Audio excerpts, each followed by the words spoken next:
to manage a large number of I/Os but already configured the maximum number allowed with the expansion modules? Thanks to the network I/O function, using just one LRK, you can control the inputs and outputs of the other LRKs in the same network as remote I/Os.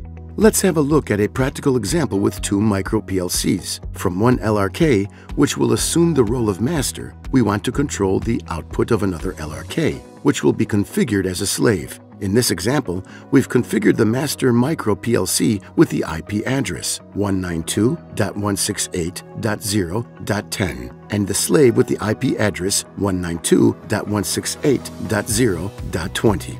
Launch the LRXW software and connect the master LRK. First, assign the role of master to the LRK. Click on the Operation Network Set menu. In the Network MS section, click Master and enable the Write checkbox to allow writing. Now configure the list of IP addresses of the slave LRKs managed by the master.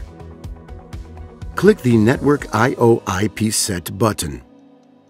You can set up to 8 IP addresses. In this example, there is just one slave with the IP address 192.168.0.20. Press OK to confirm. On the Network I/O page, configure the remote inputs and outputs of the slave LRKs to be controlled by the master. You can select the type of network I/O in the drop-down menu. The network digital inputs are called J, network inputs. The network digital outputs are called K, network outputs. Similarly, the NAI, network analog inputs, and NAQ, network analog outputs variables represent respectively the network analog inputs and outputs.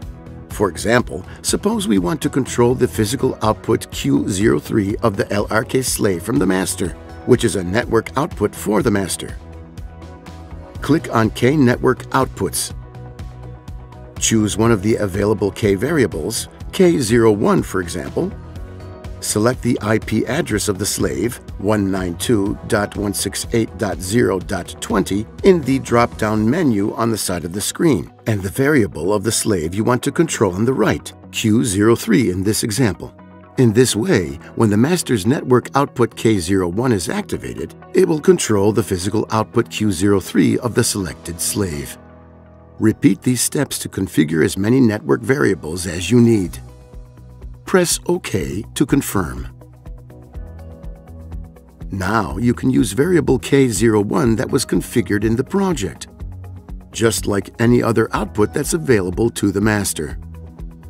Connect input I01 to network output K01, like this for example, and write the program in the LRK. Now connect the LRK slave to the LRXSW software. Click the Operation Network Set menu.